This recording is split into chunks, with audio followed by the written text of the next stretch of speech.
Заманахан галзуу кино суугтай тавтай морилцгоо энэ удаад блогийнх нь ярьж өгч байгаа кино бол 2021 онд гарч байсан Sinkhole. За хэдүүлээ нэг солонгос кино сонирхоод үзье. Таныг энгийн гэр бүл хөрхи олон жил хөдөлмөрлөж найгтайхан газар нүгэд орлоо гэсэн чинь тэр хавийн газар нь нэг л биш ээ. Тэгээд галзуу сонирхолтой байж болзошгүй энэ киног Oyster Chips-тэй хамтран хүргэж байна. Солонгосын алдарт Oyster Chips нь оригинал salted egg, K-pop буюу крем mayo, double cheese гэсэн цоошин дөрвөн төрлийн амттайгаар худалдаанд гарцсан байгаа шүү. Зүгээр нэг энгийн бэслэгтэй чипс биш ээ. Хоёр төрлийн амтлаг бэслэгний гайхалтай хостол Oyster Chips-ийг заавал амсаарай манайхаа. За тэгээд лайк саба дараагүй бол дарцгаач. Тэгээд кино тайлбартаа хэдүүлээ орцгоё.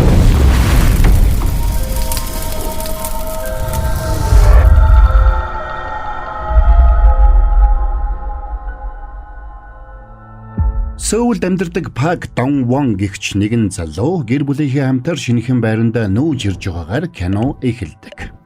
Тэд бүтэн 11 жил хөдөлмөрлсөний эцэст нэгэн инхөөрийн гэсэн байртай болж байгаа нь энэ байлаа. Гэтэл тэдэнд нэг жижигхэн асуудал тулгарна. Байрных нь үдэг хааж тавьсан машины жолооч гэрээсээ гарч ирээд машинаа холдуулахгүй байсан учраас нүүлгэлтийн ажилтнууд тавилгыг нь гэрт нь оруулж чаддаггүй.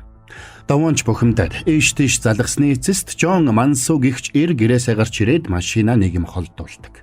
Энийг харсан Даван уурлаад өөрт нь өчнөө чирэгдэл учруулсан Жон Мансуг уучлал гуйхыг шаардсан ч цаадах нь үл тоож харин ч нэм гариг тунтаж амарч байхад сэрээсэндээ чи өөрөө надаас уучлал гуйх ёстой гэж хэлдэг. За ингээд зам саадгүй болсон учраас нүүлгэлтийн ажилчид Даваны тавилгуудыг гэрлүүн зөөж эхэлнэ.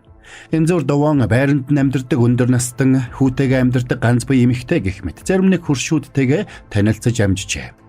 Тэгэд нүүж дууссан даруйда Даван эхнэр хүүтэйгээ хамт гэртээ тоглоно. Тэд шинэ байранд орж чадсанараа өөрсдөө ихэд бахархаж байлаа. Маргааш өглөө тэднийг цайгаа ууж байтал хүүн нэг хачирхалтай зүйлийг аав ээжтэй харуулна. Хүүн байнга тоглодог чулуун бөмбөлгөө газар тавьсанд тэр нь байшингийн хажуу руу өнхөрчхөд байлаа. Ингээд нэг бол тэдний шалан дали эсвэл байшин бүхэлдээ дали болж таарна. Баг зэрэг гайхсан ч нэг их зүйл бодоогүй Даван ажилдаа явжээ.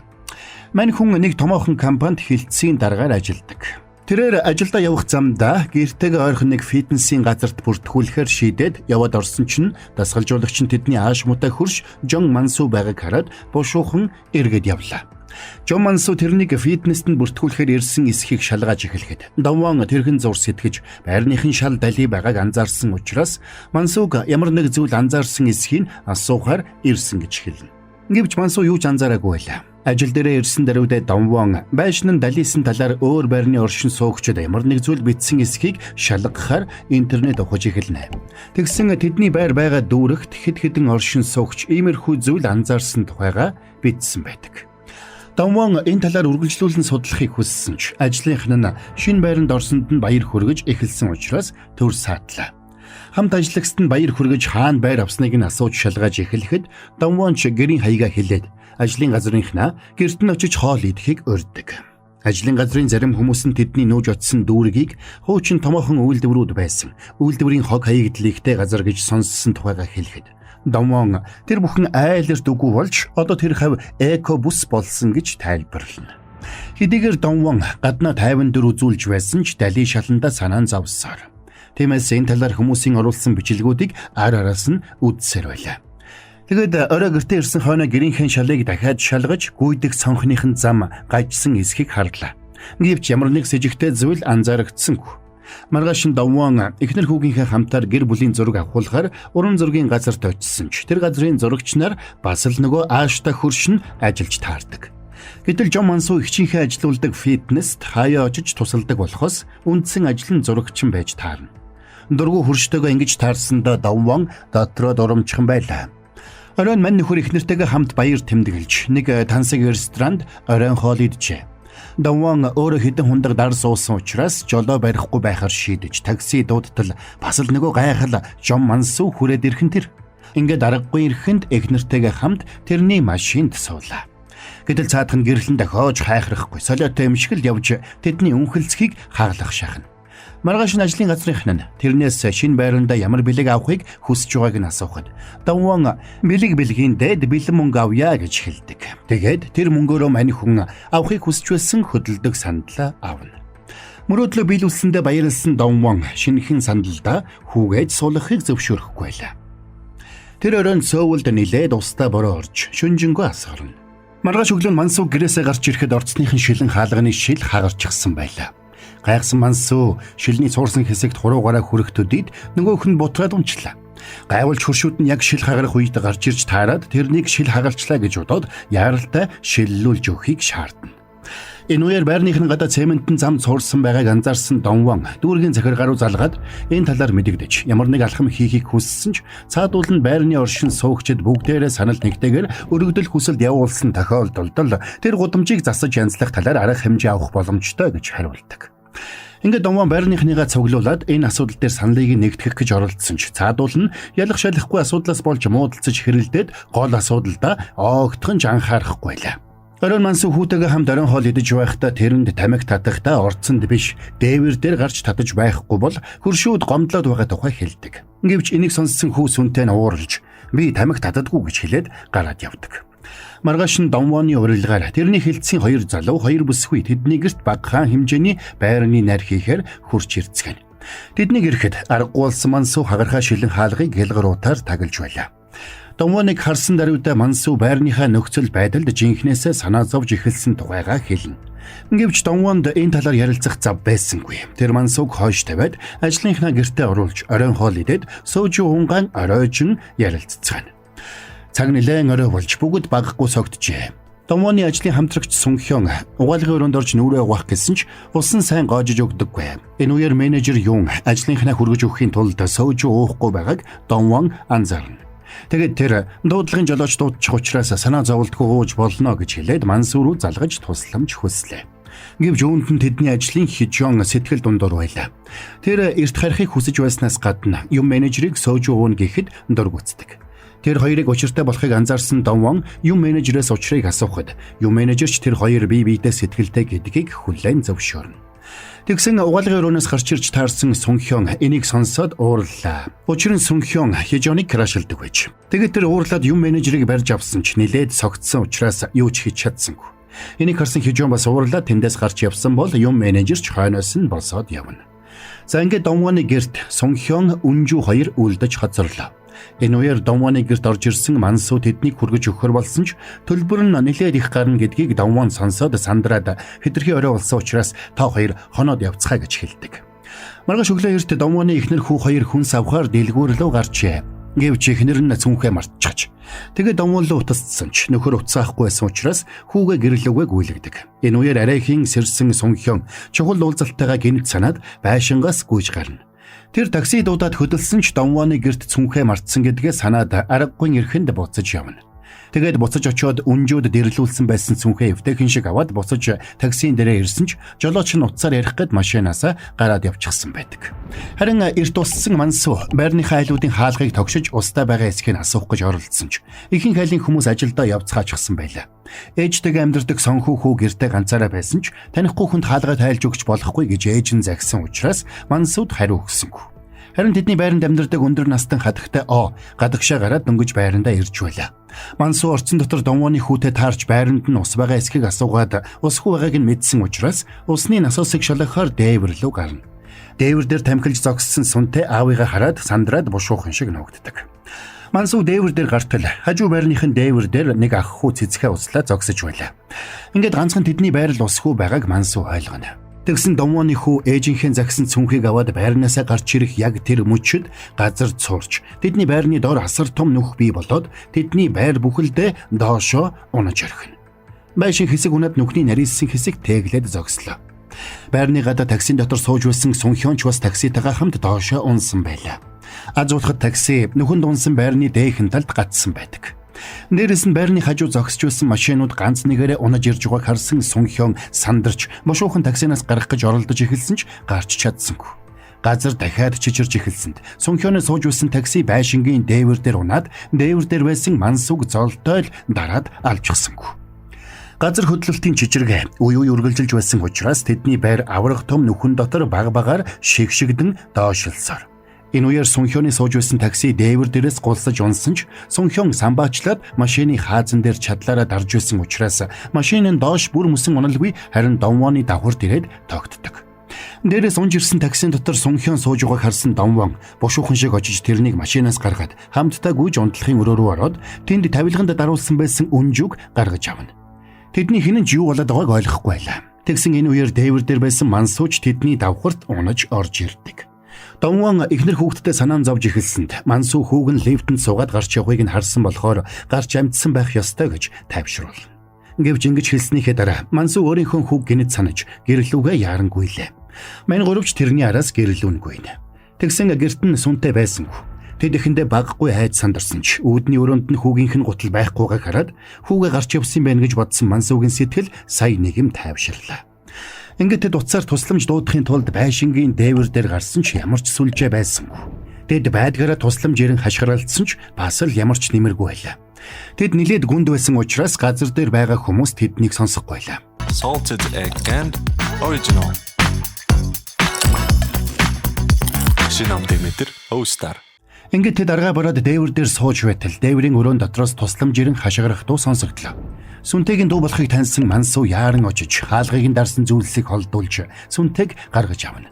Сүнтэйч гарч ирсэн даруйда YouTube-ээр хүнд байдлаас яаж амьд гарах тухай нилээд бичлэг үзсэн учраас юу хийх ёстойгоо мэдэж байна гэж хэлээд юуны түрүүнд олон хоног тэсхийн тулд байрнаас хоол хүнс болон шаардлагатай эд зүйлсийг цуглуулах. Дараа нь өөрсдөө амьд байгаа гэдгийг дээр байгаа хүмүүст мэдэгдэж тусламж хүсэх арга замыг олох ёстой гэж тайлбарллаа. Энэ үеэр онцгой байдлынхан тэнд айл хэдийн очижгсан хамгаалалт аваад доош унсан хүмүүсийг аврах ажлыг эхлүүлэхээр бэлтгэж эхэлжээ. Гэвч нөхцөл байдал маш хүнд байлаа. Шинээр үүссэн нүхний ойролцоох барилгуудын хийн хоолойнуудад эвдрэл гарсны улмаас хэд хэдэн дэлбэрэлт болсон байна. Галыг арай хийж унтраасны дараа онцгой байдлынхан олсоор аврагчдыг доош буулгах гэж оролдож эхэлцгээв. Гэвч газар үе чичирхийлж байсан учраас олонстой аврагчид өөрсдөө аюулд орж тэднийг яралтай буцааж гаргахаас аргагүй болно. Бас газарт үүссэн нүх гинэт өргөжих аюултай учраас тэр хавьд байсан бүх байрны оршин суугчдыг бүгдийг нь нүүлгэн шилжүүлэхээр болдог. Ингээд Донвоны эхнэр болон байранда ганцаараа үлдсэн бяцхан хүү Сонхүүний ээж хоёрыг ч бас онцгойгийн ажилчид тэндээс нүүлгэн шилжүүлсэн байна. Солонгос даяар энэ аимшигтай сүрлийн талаар мэдээ гарч энэ сүрэлд орон даяараа анхаарлаа хандуулж эхэлнэ. Энэ үеэр нүхэн дотор байдал амаргүй байлаа. Донвон хайртай сандал нь хугарсан байгааг хараад сэтгэлээр ундаг. Тэгээд тэр ажлын хоёроосоо уучлал гуйж тэднийг өчигдөр орой явуулах ёстой байжээ гэж харамсна. Цаг хугацаа өнгөрсөөр орой болж бороо орж эхэллээ. Тэд даарсан учраас байшин дотроо галдуулж Донвон аргагүй нэрхэнд хайртай сандлаа түлээ болгож шатаахаар болдог. Маргааш нь бороо зогссны дараа онцгой байдлынхан нөхрөө дрон оруулсан ч доошилж явсаар удалгүй сигнал алдаж ирчээрээ байшингийн дээвэр дээр унлаа. Мань хэд унж ирсэн дроныг хараад баярлцгааж дроны камер руу хараад амьд байгаагаа хэлцгээв. Тэгсэн яг энэ үеэр байшингийн нэг талынхаа ачааллаа даалгүй хугарсанд тэдний байсан дээвэрч бас нэг талаасаа хугарч хажуу тийшээгээ огцом далийдаг. Бүгд сандарч ямар нэг зүйлээс зуурж амжсан ч Сунхён ямар нэг юмнаас барьж амжилгүй доошоо гулслаа. Сунхёныг нөхрөө унж амиа алдах эрсдэлд орсныг харсан үнжүү дээрээс унж ирсэн том чулуунуудаас бултаж зөрөгтэйгээр дээш авирч явсаар дамартай кабель утсанд хүрээд тэрийгэ доош унгаж Сунхёны амийг нэг юм аварна. За ингээд мансуу Донвон хоёрч үхэн хатан татсаар арай хин Сунхёныг татаж гаргаж ирч чадлаа. Ингээд өхөл амьдралын зааг дээр хэгзэхтэй мөчөд Сунхён үнжүү хоёрын харц тулгарч тэрхэн мөчөд яг л бие биенийгээ анх удаа харж байгаа мэт болдгоо. Ингээд бүгд эсэмэнд гарлаа гэж бодох тэр мөчөд кабелийн удас тас үсэрч орхино. Бүгдээрээ бие биенийхээ гараас барьж арай хин тогтож чадсан ч харамсалтай нь мансуу юунаас ч барьж амжилгүй доошилсоор байрны тогтсон шавартай ус руу унаж орхилоо. Шаврын зогцсон мансуу яах чаргагүй болон гацаж аажмаар живж эхэлжээ. Аавыгаа живж өгөх гэж байгааг харсан сүнтэй тэрнийг аврахаар шаварлуу үсрэн орсон ч аврах нь бүхэл өөрөө хамт живж өгөхтээрээ тулдаг. Дээр байсан хэд кабелийн утсаар тэднийг татаж гаргах гэж оролдсон ч ямар ч нэмэр болсонгүй. Яг энэ үеэр Донвон нэг арга сэдэж бушуухан доод давхарлуу гүйж ороод унтлагын өрөөнийхөө зузаан цонхыг хаг цогсонд. Байшин руу шавартай ус урсан орж шаварч живсэн байсан аав хүү хоёрч бас хамт урсаад орж ирдэг. Мань хэд живсэн хоёрыг сэргээх гэж оролдож байх зур тасарсан байсан дроны сигнал сэргэж буцаж нисээд амьд үлдгэсдийн камерын бичлэгийг онцгой байдлынханд хүргэж өглөө. Донвоны эхнэр нөхрийгөө харж санаа намарсан ч хүүн байхгүй байгаад санаа нь зовж эхэлнэ. Харин байрандаа ганцаараа үлдсэн хүүгийн ээж хүүн харагдахгүй байсанд санаа нь зовж бас л уйлж эхэлдэг. Аврагчид Донвоны эхнэрийн утасны байршил тогтоогчийг ашиглаж хүүг байшин дотор байгааг олж тогтоолоо. Харин амьд байгаа эсхийг нь хэлж чадахгүй. Маргааш нь болоход онцгой байдлынхан гэнт үүссэн нүхний эргэн тойронд байгаа байрнуудын оршин суугчдыг цуглуулад тэдгээр байрнуудыг яаралтай нураахгүй бол байрнуудын даралт нүхэнд нөлөөлж нүхний амсаар улам бүр томрох эрсдэлтэй байгааг тайлбарладаг. Энэ тохиолдолд доор байгаа хүмүүсийг аврах ямар ч боломжгүй болох байлаа. Тэгсэн хүмүүс байшингаа нураалгахыг зөвшөөрдгөө. Тэд цаашид энэ байранд амьдрах ямар ч боломжгүй болсон гэдгийг төдийлөн ойлгохгүй байлаа. Энэ үеэр Мансууг байшинтайгаа нөхрөө унах үед хажуугийн байрны дээвэр дээр байсан ах хүү босч хажуугийн байрныхан нүдэн дээр нь хэрхэн доош унахыг харсан гэдгээ хэлээд доор амьд хүмүүс байгаа бол тэднийг аврахын тулд бүхнийг хийх нь зөв гэж бусдыгаа ятгахна. Ингээд хажуу байрныхан бүгд зөвшөөрсөн учраас онцгой байдлынхан байрны тулгууруудыг тайрч ширүүн бороо орж эхлэхээс өмнө байрыг нураахаар яар авчлан ажиллаж эхэлцгэн. Харин газар door манихэд гал түлж аврагчид ирэхийг хүлээсээр Мансуу амийг нь аварсан Донвонд чин сэтгэлээсээ талархал илэрхийлээд байшинг доош унахын өмнө бүх айлын хаалгыг тогшиж үзсэн гэдгээ хэлээд байшинд өөрсдөөс нь өөр хүн байгаагүй учраас хэдэн биендээ санаа тавиад дээшээ гарахтал болно гэж тайвшруулна.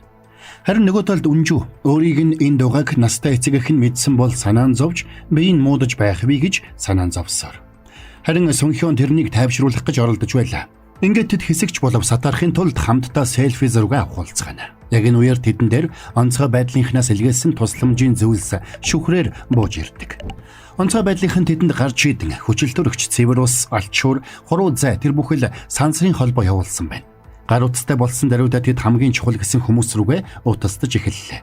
Хамгийн түрүүнд Сүнхён гар утсыг шүүрч аваад компани руугаа утасдаж компани хамгийн үнэтэй бэлэг авах ажилтнуудын жагсаалтад үнжүүг яаралтай нэмхийг тушаагаад утсаа Донвонд өглөө. Донвон утсыг авч ихнэрлүүгээ залгах гэж байтал утас нь урдаас нь дуурлаа. Онцгой байдлынхан доошоо явуулсан утас руугаа залгасан нь тэр байж. Донвон онцгой байдлынханд өөрсдөө сайн байгааг хэлж байтал ихнэр нь утсыг нь шүүрч аваад хүүн байшинтай хамт доошоо унсан гэдгийг хэлдэг. Энэ хугацаанд Донвон ихүү байрны доорх зогсоол дээр байсан нэг машин дотор нуугдсан байж. Харин Донвон болон тэрний нөхөд байшингийн дээвэр дээр голдуу цагийг өнгөрөөж байлаа. Ингээд хүүгээ байшин дотор байгааг ойлгосон Донвон доошо буухаар шийдэхэд бусд нь тэрнийг олсноос бэхлээд лифтний хонглоор доош буулгана. Үүнтэй зэрэгцээд аврагчид кранаар нөхрөө буух гэж оролдож байлаа. Гэтэл тэдний суурийг нэвдэж нураасан хажуугийн байр бүхэлдээ гулсаж нөхрөө ороод нүхний амсрыг тагалсан учраас аврагчид кранаар доош буух ямар ч боломжгүй болж. Энэ үеэр Донвон лифтнээс гарч байрны зогсоолын хэсэгт хурч ирлээ. Гэвч газар дахиад чичирж эхэлсэн учраас дээр байсан хэд Донвоноос бэхэлсэн байсан олсоо алдчихдаг. Ядж яхад бороо ширүүн асгарч эхэлсэн учраас Донвоныг зогсоол дээр ирэхэд байрны доод хэсэг айл хэдийн үер давтаад эхэлсэн байлаа. Хүүн нилээд айж аавыгаа дуудаж хашгирч байсан ч Донвон тэрнийг олддгүй. Дээрээс нь нүхний амсрыг тагалсан байрнаас унж ирсэн зүйлс тэдний дээрээс мөндөр шиг л асгарч эхэлсэн учраас тэдний нөхцөл байдал нэлээд аюултай болсон байлаа. Аз улхад энэ үеэр гэртээ ганцаараа үлдсэн байсан Сонхүн хүү том хоолой дамжиж гарч ирэхийг тэр харлаа. Тэгээд тэр машинаасаа бушуухан гараад Сонхүнийг дагаж хоолой руу орсон боловч дээрээс унж ирсэн бетонын хан хоолойны амыг тагалж орхиж. Энэ үеэр хүүгээ хайж явсан Донвонч бас дээрээс унж ирсэн бетоны хилтерхиинүүдэд цохиулаад үхэхээ шахна. Азар тэр өөрөө амьд үлдсэн ч хөлөө цохиулаад гэмтэж өргөдөг. Хөлнийхэн шархнаас цус урсаж эхэлсэн ч хүүдээ санаа зовсон Донвон өвдөлтийг үл тоогоод цааш явж хүүгээ хайсаар. Тэр хүүгийнхээ байсан газарт ирээд хүүгээ дуудсан дазуулахад хоолой дотор гатсан хүн аавынхаа дууг сонсоод хариу хашгирсанд Донвонч хүүгийнхээ дууг таниад хоолойны амыг тагалсан цемент болон шаврыг ухаж онгойлгоод ашигхүүнийг хүүтэйгээ уулзлаа. Тэр хоолой тэдний байрны нэг давхар руу хөдөлсөн байлаа. Гэтэл тэнд өндөр настай хадагтай оо зогсож байдаг. Гэртээ ганцаараа үлдсэн байсан Сонхүн хүүгийн бие тааруу байж угаад нас барсан гэдгийг тэр Донвонд хэлнэ. Энийг сонссон Донвон хүнд цохилтонд орлоо. Энэ үеэр үерийн ус тэдний байгаа давхрыг бүхэлдэн дүүргэж эхэлсэн учраас тэд нөгөө том хоолойг дамжиж яаралтай дээш гарах шаардлагатай болцгоно. Дээшээ гарч чадахгүй гэдгээ мэдж байгаа хадагтай оо Сонхүн хүүгийн үснээс хайчилж алчууранд боож Донвонд өгөөд амьд гарч чадвал ээжтэн дамжуулж өгөөрэй гэж хэлээд өөрөө тэндээ Сонхүний цогцсыг хараад үлдэхэр болно. Тэгээд Донвон алчуурыг авч халаасандаа хийгээд хүүгээ нуруундаа уяад хоолойгоор дээшээ авирч эхэллээ. Тэр хоолойг дагаж явсаар байрны дараагийн давхарт хүрээд гадагшаа гарч байрны гадна талаар дээвэр рүү үргэлжлүүлэн авирч эхэлдэг. Тэгээд Дэврийн ойролцоо очисон даруйда бусдыгаа дуудаж хашгирсанд дууг нь сонссон нөгөөдүүлж бушуухан гүйж ирээд тэднийг авардаг. Ингээд тэд арайхийн зүтгсээр байшингийн дээвэр дээр гарч ирсэн ч тэдний дээш гарах замыг өөр нэг байр тагалсан болохыг олж харцгаадаг. Нөгөө тэгүр усан бороо тэдний байсан нүхийг хурдтайгаар дүүргэж эхэлжээ. Удалгүй үерийн ус тэдний байрны дээвэр хэсэгт хурж ирнэ. Ямар нэг алхам хийхгүй бол тэндээ живж өгөх нь цаг хугацааны асуудал гэдгийг тэд ухаарцгаана. Тэгээд тэд живж өгөхгүй тулд хөвж болох ямар нэг зүйлсийг цуглуулад хөвөр болгон ашиглахаар шийдэцгэлээ. Гэвч тэдний цуглуулсан зүйлс тэднийг аврахуйц хөвөр болж чадахгүй байлаа. Аз болоход энэ үеэр Мансуу хажуугийн байшингийн дээврээс унж ирсэн аврах том ховонцор усны танкийг төрсөөр хурж ирнэ. Энийг харсан тэд баярлцгааж тэр танкнд шууд л шар шумбагч онгоц гэдэг нэр өглөө. Ингээд бүгд усны танкнд орж суухад Мансуу ганцаараа гадаа үлдээд тэднийг гаднаас нь сайтар тагалдаг. Бусд нь тэрнийг орж ирэхийг гуйцгаасан боловч Мансуу шийдвэрээсээ будсангүй. Учир нь хэн нэгэн тагийг гаднаас нь сайтар таглахгүй л бол сава битүүмжээ алдаж бүгд живэх болно гэдгийг Мансуу сайн мэдж байлаа. Тиймээс тэр бусдынхаа төлөө амиа золиослохоор айл хэдийн шийдсэн байдаг. Удалгүй тэдний дээр гацсан байсан хөршийн байшин тэдэн дээр нураад орж ирлээ. Тэдний нуусан байсан ховонцор танк доош дарагдаж ус руу живсэн ч буцаад дээш хөвж эхэлдэг. Тэгсэн гайвуулж усны танк кабелийн утсанд тээглээд гацаж орхино. Энийг анзаарсан Үнжүү бүх хүчээрээ үсрээд сэгсэрч эхлэхийг бусдаа уриалж бүгд байдгаараа үсэрч савыг дөргиж эхэлснээр сав тээгэлсэн кабелнаас мултраад дээшээ хөвж эхэлдэг. Гэтэл энэ удаад тэд хавьгүй илүү ноцтой асуудалтай тулгарна. Байшингаас ёрдож байсан том төмөр ховонцор танкны хажууг нэвт сүлбэж танк дотор ус нэвтэрч эхэллээ. Тэд сандралдаж төмрийг шахаж гаргах гэж оролдсон ч ямар ч нэмэргүй байлаа. Гэтэл тэдний аз болоход аврагчдын илгээсэн хүчил төрөгчийг амандаа зуусан Мансуу тэдэн дээр ирж гаднаас нь түлхсээр арайхийн нэг юм ховонцор танкийг төмөрнөөс мулталж чаддаг. Хананд нь гарсан нүхийг таглахын тулд Сунхён гараа тултлан зоож үүний зэрэгцээ Мансуугийн гарнаас атгаж авахыг оролдсон ч хурдтай хөвсөн танкийг Мансуу гүйцэлгүй гараас нь атгаж чадалгүй уйдаж хоцордог. Ингээд аврагдах ямар ч найдваргүй болсон Мансуу живжиглэх үед тэрний хөл ховонцор танктай орооцолдсон байсан кабелтай орооцолдож кабелдаа чирэгдээд дээшээ хурдтай хөвлөө. Тэднийг усны мандал дээр гарч ирэхэд ховонцор танкны ёроолын өөр нэг хэсэгт нүх гарсан болохыг тэд ойлгоцгоно. Ингээд хэрв хэн нэгэн тэдний гаднаас нь онгойлгохгүй л бол тэд тэндээ живж өгөх нь гарцаагүй болно. Тэдний аз болоход энэ үеэр танкнд чирэгдээд дээшээ хөвж гарч ирсэн Мансуу орой дээр авирч гарч ирээд тагийг онгойлгож бүгдийг нь аварч чадлаа. Энэ үеэр онцгой байдлын аврагчид тэднийг камераар хараад яралтай кран буулгаж тэднийг авардаг. Давмон газар дээр гарч ирсэн даруйда харамсалтайгаар амиа алдсан сонхон хүүгийн үсийг ээжд нь дамжуулан өглөө. Тэр цагаас хойш хэдэн сар өнгөрчээ. Давмон эхнэрийнхээ хамт Мансууг дагуулад Сунхён Үнжүү хоёрын гэрт зочилж очжээ. Тэр хоёр Ослоос амьд гарсныхаа дараа үерхэж удалгүй хамт амьдрах болсон нь энэ байлаа. Гэхдээ тэд бусад хүмүүс шиг бетонон байранд биш, харин трейлер машинд амьдрахаар шийдсэн байж. Тэд одоогоор голын ирэг дээр амьдарч байгаач удалгүй нүүх бодолтой байгаагаа хэлж, нүүж болдог байртаагийнхаа давуу талыг ашиглаж амьдрна гэж залуу хасууд хатуу шийдсэн байна. Тэгээд тэд оройн хоол идэхээр дөнгөж суудал хүчтэй дэлбэрэлт болж бүгд айд сандарцгаалаа. Тэгсэн тэр нь хотод болж байгаа галын наадмын дуу чимээ байж таардаг. Энийг харсан найзууд баярлцгааж галын наадмыг ширтэж зогссноор кино маань Кёнез фильм. Галзуу киноны тайлбар маань энд хүрээд дуусаж байна. Хөөр хитэрхүү бодохоор л нэр. За та нар маань энд тэнд бас байшин машин дээр авах та сайн шалгацгаад гимш хашир байх хэрэгтэй гэж. За тэгээд энэ галзуу сонирхолтой киног All Star Chips-тэй хамтран хүргэлээ. Солонгосын алдарт All Star Chips нь оригинал salted egg, K-pop буюу крем mayo, double cheese гэсэн цоо шин дөрвөн төрлийн амттайгаар худалдаанд гарцсан байгаа шүү дээ. Зүгээр л нэг энгийн бэлтгэгтэй чипс биш ээ. Хоёр төрлийн амтлаг бэлтгэгний гайхалтай хослол All Star Chips-ийг амсаад үзээрэй манайхаа. За тэгээд лайкадараад, сабаадараад, комент бичиж мөн буруугаа урамшуулдагт баярлалдаг шүү. Хэдүүлээ шинэ 7 хоногт бас нэг галзуу киноны тайлбараар эргээд уулзцгаая.